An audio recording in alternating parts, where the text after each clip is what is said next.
Hey guys, so I wanted to give you a first look at what in-game PvP looks like in Hearthstone Mercenaries. So obviously it's early days, and I've only played a little bit of Hearthstone Mercenaries myself, but we're equipped with a god account, or like in-game account, courtesy of Blizzard. So we have all of the characters unlocked, and I think they're mostly or all the way upgraded as well. So it's a good opportunity to kind of see what these mercenaries will look like when they're fully equipped. And we can also play some PvP to see, okay, how do matchups work? How long are the games? Just kind of go over some of the basics as well of the game mode. So it's kind of meant to be an all-in-one first introduction / what does PvP look like? And I'll also kind of throw in some of my thoughts on the game mode as well as we make our way through the video. All right, so Mercenaries on the front page right there, easy to find. Not going to go through all of the details of what all of the shops do and all of that. Plenty of places to find that info, but if you want to see what mercenaries you have, and in this case it will be all of the mercenaries, click right there. And so I'm not going to go through each individual mercenary because that would take a long time, but I figured it would be helpful to just click through each page just so you guys can see each of them. And I can also see there's a lot of mercenaries. So starting here with the protectors.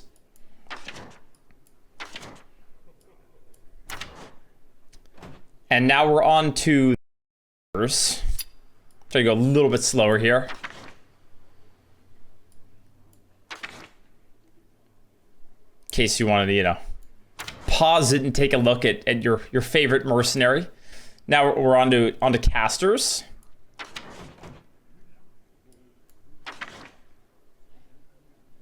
I think that's it. Yeah, there's no more clicks. So yeah, quite a few mercenaries. We went through the protectors a little bit quickly, so just in case you guys missed it, there you go. Give you a little pause. And I'm assuming by the time this video is out, this type of information will be readily available, so shouldn't be a big deal if you don't catch something in the video. So one nice thing about this account is they set up basically 4 different teams here for us to kind of try. And I don't, I'm sure these aren't fully optimized teams, but they're at least synergistic and should mirror to some degree what in-game comps are look like once more players get their hands on it. So I played Holy Combo the most of the 4 teams, but what I figure we'll do is take a little deeper dive into each of these just so you guys can see kind of what the in-game mercenaries look like, each individual mercenary. So starting from the bottom here, working our way up. So this is the Lords of Terror. So they have Jaraxxus, Manaroth, Rothorian, hopefully I'm not butchering this too badly, Diablo, Geddon, and Ragnaros. And so you can see there's both demons and elementals in here. And it does seem like that's a pretty common theme to the teams. Like you oftentimes will have 2 different synergies in there, and likely because you send out your first 3 mercenaries, they have their synergy. Your second 3 also have synergy. They probably have synergy between each other as well, because one gets knocked out, you bring another one. But that's kind of the I think that's kind of a commonality between the teams. This is Buff Guff. I'm guessing Guff is the center point. I haven't played this one too much. You got Brightwing Ayaya in there, Brucon, Malfurion, Anacondra, and Tyrande. Moving up to Loktar Ogar. Shamans. Shamans we don't get along that great. Anyhow. Thrall, Garrosh, Gromosh, Rokara, Sourfang, and Gul'dan. So here again, you've got like Orc. This is actually all Orcs. So I guess you're going to have some teams that maybe are all made up of 1 race, and then some that maybe have 2. Finally, the one that I've had the most fun playing, and still haven't played it a ton by any stretch, but the Holy Combo team here. And so for this team, we will go and click on each of the mercenaries individually, just so you can kind of see what their page looks like, and maybe what it will look like when they're maxed out. I'm sure it will take a while for us all to get to this kind of a point, but it's still interesting to see, because for me, I always like in-game content the best, so I want to kind of think about what I can do to get to a certain point where I'm competitive in the in-game PvP. So at least for me, this would be helpful information. So we can start from the top here. So Uther, you can see all of their abilities up here and equipment here, and all of these things can be upgraded. And it seems like these abilities and equipment have been upgraded pretty much all the way. But pretty important effects. So obviously, depending on what equipment you have, you probably will change how often you use certain abilities, because certain abilities will be stronger due to your equipment. So these are things you have to think about when you're during the combat. Okay, we'll go over to Velen here. Same kind of idea. And I don't think I've mentioned it yet, just for anyone, this is kind of your first introduction to mercenaries. The number here is the speed of the ability. So the lower the number, the faster it is. And so during combat, it will, abilities trigger in order of their speed. And if two abilities have the same speed, it will be random. Like, so if Velen, I use Velen's Blessing, the opponent, one of their mercenaries, uses a similar forecast, it's basically a 50-50 to see which one goes off first. Now moving on to Cairn, and I believe so don't quote me on this, but I believe the abilities with the little glass here have a cooldown, so you can't like Earth Stomp every turn. So I think also the abilities that have a cooldown, are probably some of the stronger ones, right? They don't want you to be able to spam them over and over and over again. So you have to use this Earth Stomp one turn and then Ancestral Uppercut, let's say, the next turn. Moving on to Tyrion here. And one thing I will just note here about Tyrion, here the equipment here, Ashbringer 4. Death Throw will give all mercs on your battlefield and bench +8/8. So if you can think about it, probably good to have Tyrion out in your first wave, because if you get this buff, it's just good to get it out sooner. Buffs more things, right? If Mercenary dies before it gets his buff, that's kind of a downside. And then also, if you're playing against Tyrion, maybe you don't want to take out Tyrion, focus on other mercenaries. So yeah, that's just kind of some of the complexity involved in it. Now moving over to Anduin. Anduin is one of my favorite abilities in the game, Holy Nova. It just feels so good to use.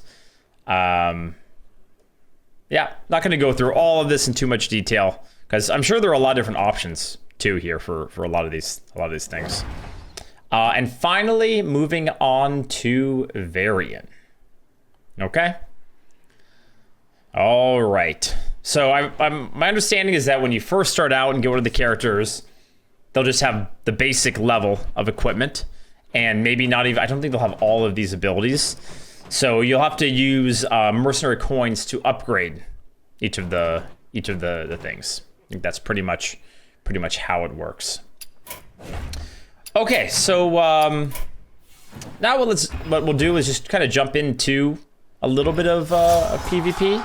So I think the way it works on this server/account is if someone else is playing right now at the same time as me, then I will get another opponent, another person to play against. If not, I believe it matches you against an AI that is of similar power level. So yeah, not gonna worry too much about winning and losing. Kind of just want to talk through how the fights work, and we can go through a little bit of strategy and things like that. Why not? But one thing that I will say is I think there is a lot of complexity to the PvP. Definitely for someone kind of just getting thrown in the deep end here on this account with so many different abilities, positioning, which mercenaries you put out first, when do you want to kill which mercenaries on the enemy team, what abilities are they going to use, what can you do to counter their abilities. Also, just mind games. I think this game is going to have a lot of mind games where normally this is the correct play that someone would make, but maybe they expect you to think they're gonna make that play. So then they hit you with a different play, you know, and that can kind of mess with you. So I think they're, even though it might seem kind of simple at the start in the idea of the game, I think in PvP there's going to be a lot of complexity. And I do think once people have played a lot, you will kind of know what are the best first 3 to put out. So I'm going to put out Tyrion because, you know, as we talked about earlier, put out Uther as well. And I just really like Anduin. So again, I don't know if this is the most optimal. We've got they're all humans here, which there's obviously some synergy with that.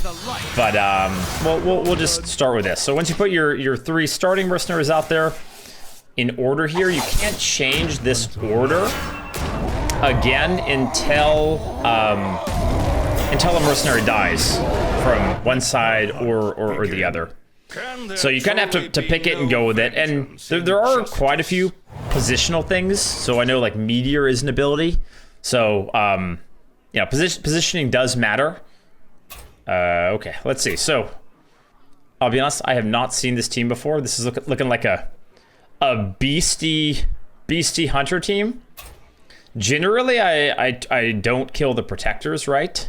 This obviously has taunt, so I think even if you try to attack this, it won't work. But we'll just start to queue things up here a little bit.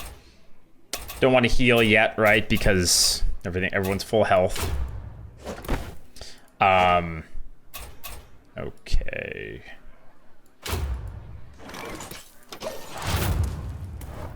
We're gonna send it all at all over here.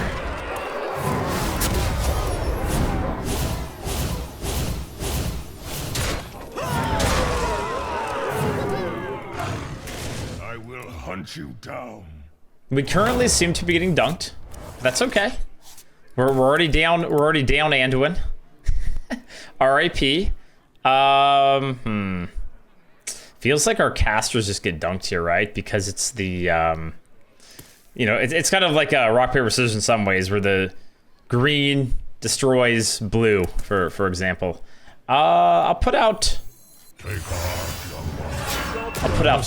red. The Protector, it's called. I always forget the names. Okay. Use our big AoE here. We didn't even get to use our Holy Nova with Anduin because we died so fast.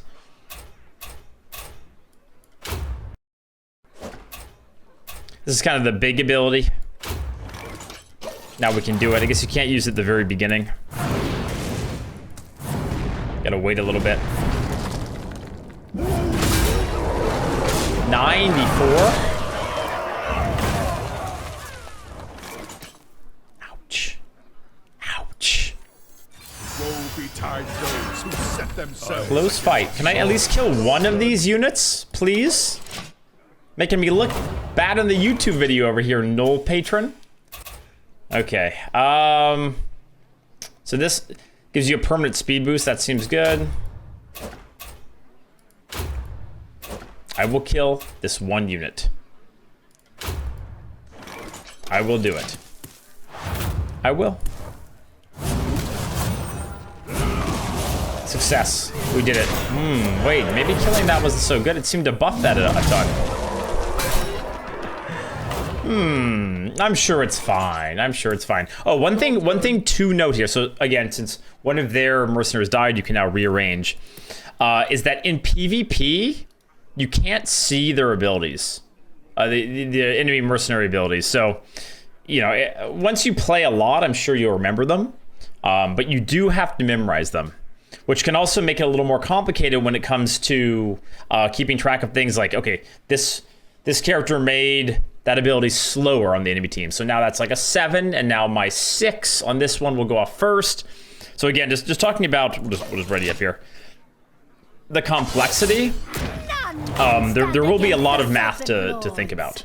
That is for sure. So this one is kind of weak and like low on health, so I think we'll go after that. Only problem is, man, it hits for 52. But we'll go for that one. I like the AoE a lot. Yeah, Yeah, I'll just go on this one. And you can see right before combat, it will say, at least for our team, goes first, second, and third based on the abilities, you know? Bananas everywhere. Okay, that lived. Oh, that's a big deal. That lived. It's alive. Job's done. Okay. Oh, you can see there's like summons too, right? Again, I don't know all of the abilities, and I know very few of the abilities, even on my own team, right? But it's just so you get an idea. There are summons that come into play from certain characters as abilities. Gain taunt for 2 turns. I just like continuing this one. King Mookla. I think I want to kill that or focus on killing this. So I'll try to finish this one off. We're gonna need to heal though, that's for sure. Just make sure we finish it off, because I'm not familiar with all of their abilities. No heals here, huh? I think we're dead. I think we're dead. And if I remember correctly, if a unit dies, it's not like you lose the ability, it just is a matter of, it now will kind of attack, you know, another unit randomly. So there is some RNG in regards to that, of like once a character dies, where does the next attack go? Job's done. But there, I would say overall, there's less RNG in Mercenaries than like Battlegrounds or traditional Hearthstone. Simply because you always get to pick your starting units. I think we're dead here. You always get to pick your starting 3, right? So you don't have that bad draw RNG involved. And from what I can see, there isn't like critical strikes or something, or anything like that involved. You know, a lot of it is reading what your opponents are going to do and then adjusting your play accordingly. And just, you know, I forget if I mentioned this earlier. I might have gone over it briefly, but yeah. So red does double damage to green. Blue does double damage to red. And what's the last one? Hold on. One more time. This does double to that. That does double to that. Yeah, blue does double to red. Okay, we got it. We figured it out. We've got this. But yeah, and you can see like the combat happens fairly quickly. So at least for me, as someone who's like, you know, kind of learning, it is a bit difficult to keep track of, you know, all of the abilities that are happening, right? We'll try. We'll do one more game. Hopefully we don't go 0-2. I don't know if I'd queue up another game to give you guys the pleasure of the 0-3. That wouldn't be great. And I believe that was another human player, because it said the patron tag, right? I think when I played against a computer, it says like your opponent or unknown or something along those levels. Trying to think about my other just general thoughts as we wait here. Yeah, so I think PvP is a little more complicated than people might think. It kind of remains to be seen how good of a game Mercenaries is to stream. I'm definitely going to give it a good go when it first comes out, because it looks fun, and you know we'll just see how it goes and how much we like it.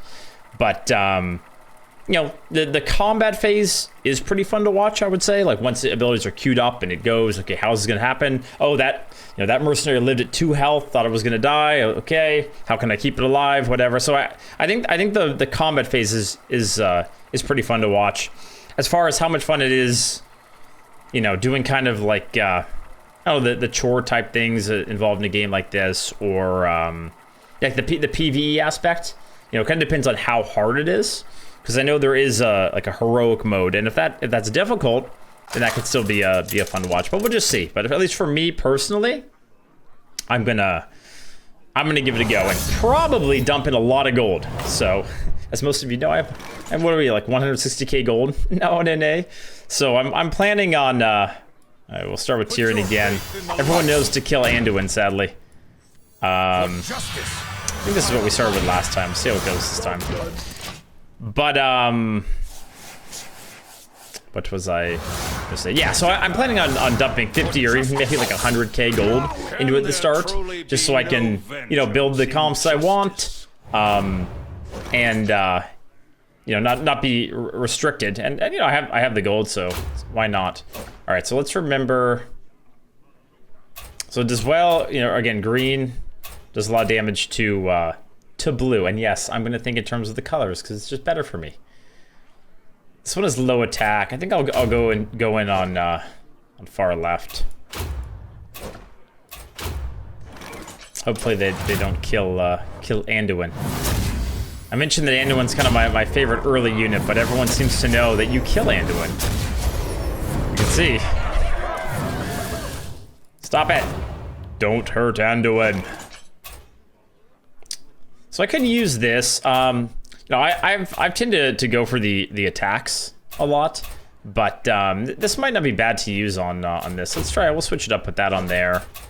I think it's still worth it to use this big ability here, and then definitely Holy Nova. So hopefully Anduin doesn't die before casting Holy Nova. That's part of the reason that I put it to 1 here, to hopefully have live. Doesn't look like it's gonna happen.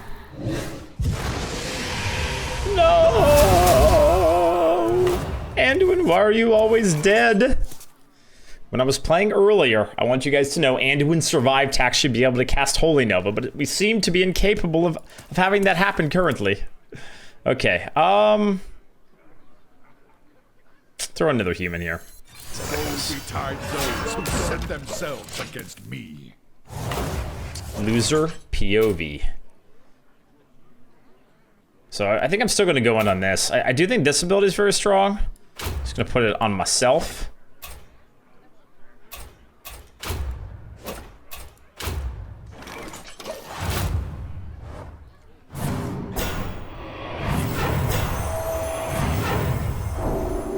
And as you just kind of play, you can learn some of the abilities, but it is a lot to remember. And the abilities that they cast on a specific turn might not be what they do on another turn, for example, so, you know. I'm sure as we level up, I'm sure as you level up the characters, you know, through PvE, you'll learn a bit more. So I should say I have completed the tutorial, and part of the reason why I'm not doing like okay, this is getting started in Mercenaries type of video, is because it's pretty streamlined. Like it's pretty easy to get through. You know, sometimes Not all. you can see we got Divine Shield because of I think it was Velen that died. Wait, no, this is Velen. The other character that died, I think it was a human, but I forget the name. Wait, what was I gonna say? Hold on, it will come back to me.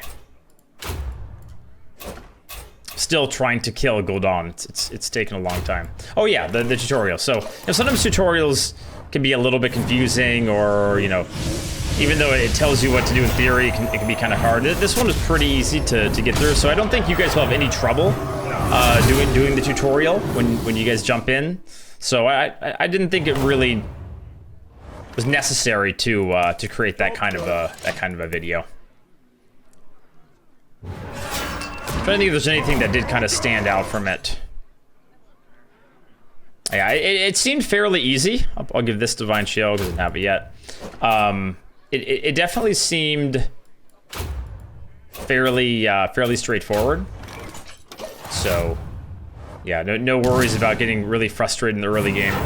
And I've also heard from some people that a lot of the free mercenaries they give you are actually quite strong, which is good news in my opinion, because, you know, with a game like this, you have to worry a bit that it's gonna be one of those things where the cheaper, let's say, mercenaries can't compete against the legendary mercenaries that are oftentimes, you know, more gold or more money to obtain.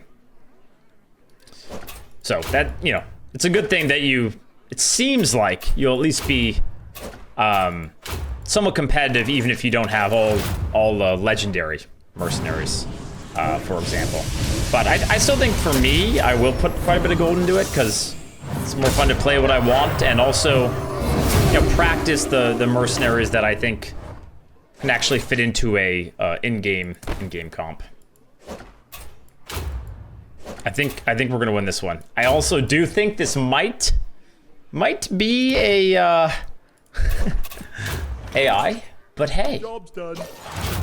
a win is a win. What can you do? Can't complain, right? You can see how crazy snowballing the Divine Shield ability is here, right? So every time it's a death blow ability, every time this kills a unit, your whole team gets Divine Shield. So, you know, that's just another layer of complexity, right? You setting up a death blow, you know, attacking in such a way where you get the kill on a specific character matters a lot, right? So, you know, because of that complexity, I don't think it's just going to be a matter of, oh, I have the best units, I can just queue up whatever abilities I want, and I just face roll to the top. And also, my understanding is that the matchmaking will be based around the power level of the mercenaries you're using, which is also good because let's go back to our to where we can check out all of our mercenaries. Let's say, you know, we have Buff Guff all of these maxed out, right? But then you want to level up like a lower level character that you just got or something like that. Obviously, it'd be very frustrating if matchmaking was based off your highest power level team, because then you go in with this low level team and you just get crushed, right? So my understanding is that when you want to level, if you want to level up your mercenaries via PvP, that is an option, because the matchmaking will adjust a bit. So as far as how much I'm to play PvE versus PvP, you know, probably start out with PvE, but I'm the type of person that just enjoys PvP more, and I find that I learn quicker playing PvP, so I'll probably dive into that earlier, but that's one of the nice things I think about Mercenaries is you can kind of play it however you want, and you can or not about it as you want, and there should be a way to enjoy the game no matter how you play, how much gold or money you want to put into it. I do think it will be fun. You know, I've been able to play a few hours now, and you know, I'm definitely a lot more positive about the mode compared to like the initial announcement, where it was kind of like, yeah, what the heck is going on, and this and that. And so I do think once you guys get your hands on the mode, you'll have a lot of fun with it. And I also am planning to make some more content for Mercenaries in the future. Definitely. It's not a matter of we're swapping to Mercenaries full time, you know, Keck buy arena or anything like that. But when it first comes out, I do plan to play the mode a lot and make content on YouTube as well. So hope you guys did enjoy this video. If you have any questions in the comments, feel free to place them, because I would definitely check them out more for this video, kind of some new content. If you enjoyed the video, don't forget to give it, you know, the thumbs up. And if you aren't subbed, I would definitely appreciate it if you guys sub to my YouTube. And thanks for watching. Until next time. Bye-bye. Have fun in Mercenaries. Unless you're playing me, then I hope you lose. Bye.